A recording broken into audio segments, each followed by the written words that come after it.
ये इंसान मेरे को प्रताड़ित करता है, प्रताड़ित। ये दूर से देखो इसे, और स्कूटी को प्रताड़ित करते हुए। तो जैसा आप सबको दिख रहा है, एक ये मोटा इंसान इस पे बैठा है और इसके साइड में जो एक और लड़की खड़ी है वो भी इसी पे बैठने वाली थी। So sad. Hello and welcome back to needles in tech. तो चलो चलते हैं अगले सफ़र पर। तो सुबह ब्रेकफास्ट करने और स्कूटी को प्रताड़ित होता हुआ देखने के बाद हम चलते हैं वापस पोर्ट ब्लेयर में।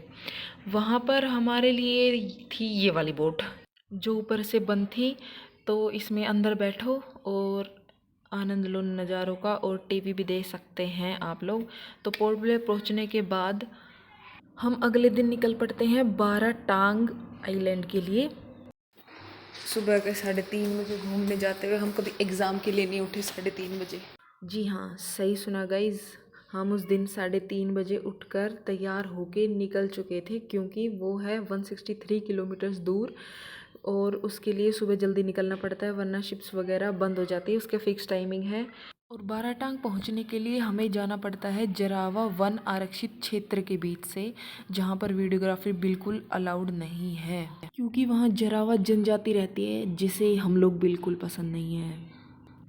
तो ये हैं जरावा जनजाति के लोग जो आज भी बहुत ही सिंपल तरीके से रहते हैं। इनका बाहरी दुनिया से कोई लेना देना नहीं है, और अगर हम इनके पास जाते हैं तो ये हम पर हमला भी कर सकते हैं। तो इतने लंबे सफ़र के बाद हम निकल पड़ते हैं फाइनली बाराटांग आइलैंड के लिए।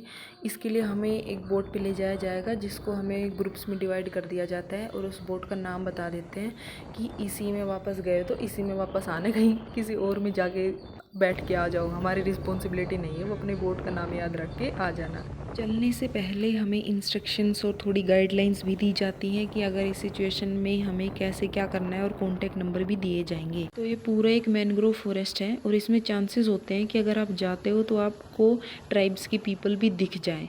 लेकिन उस दिन थोड़ी सी बारिश हो रही थी, थोड़ा मौसम ख़राब था, तो हमारी किस्मत ख़राब थी, हमें कुछ नहीं दिखा।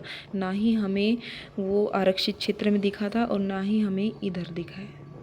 सो सैड दोस्तों, बड़ा बुरा लग रहा था। इच्छा थी कि देख लो उनको, बट क्या कर सकते हैं।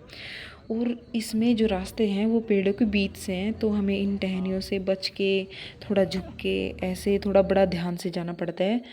तो दोस्तों फाइनली हम निकल पड़ते हैं लाइमस्टोन केव के लिए, जिसके लिए हम सुबह 3:30 बजे से चले हुए हैं। उसको देखने का मौका अब मिल रहा था, और उधर जाने का रास्ता OMG, इतना ऊबड़ खाबड़ है, इतना स्लिपरी था, इतना बीच बीच में कहीं कहीं पानी भरा हुआ था, इतने ग्रासेस थे कि पूछो मत। तो प्रीफर करना उधर कि शूज़ पहन के जाओ, क्योंकि उस केव तक पहुंचने के लिए भी आपको 2 किलोमीटर के आसपास चलना पड़ेगा कंटिन्यूअस।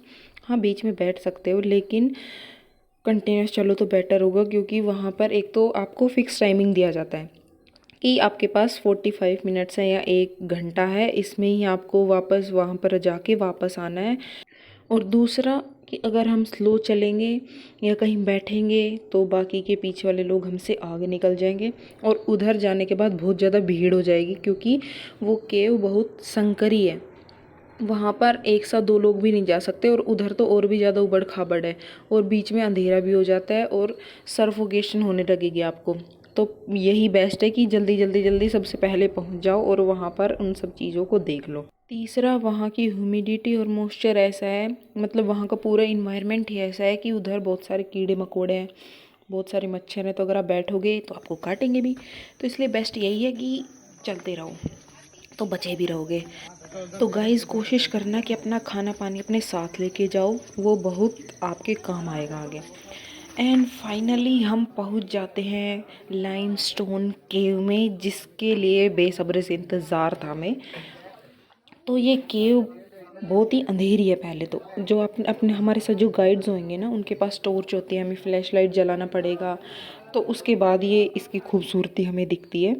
और ये जो गुफा है ये सी लेवल से नीचे है, बेसिकली हम समुंदर के नीचे घूम रहे थे। तो इसकी फॉर्मेशन में लाखों साल लगे हैं, तब जाके ये गुफा बनी है। इसमें जो चूना पत्थर होता है उनका जमाव होता है, धीरे धीरे धीरे धीरे होता रहेगा, और उसके बाद आप आपको जानकर हैरानी होगी कि इसकी शेप भी परमानेंट नहीं है, वो भी टाइम के साथ चेंज हो जाएगी, क्योंकि इसमें धीरे धीरे पत्थरों में कटाव होगा, उनका जमाव अलग तरीके से होगा। तो गुफ़ा देखने के बाद हम वहाँ से वापस आ जाते हैं और रास्ते में बहुत उछल-कूद करते हुए आते हैं। तो ये यहाँ का नज़ारा बहुत सुंदर था। बीच में पुल है, पेड़ों के बीच से नीचे पानी है, लकड़ी का है, और ये भी जैसे नहीं होता कि टूटने वाला हो, ऐसे है कि चलेंगे, थोड़ा-सा कूदेंगे और ये टूट जाएगा। काफ़ी रोमांचक सफ़र था और उसके बाद हम काफ़ी थक गए थे, तो फिर हम वापस जाके करते हैं रेस्ट और अगला सफ़र अगली वीडियो में। और अगर आपको वीडियो अच्छी लगी हो तो लाइक, शेयर एंड सब्सक्राइब कर देना।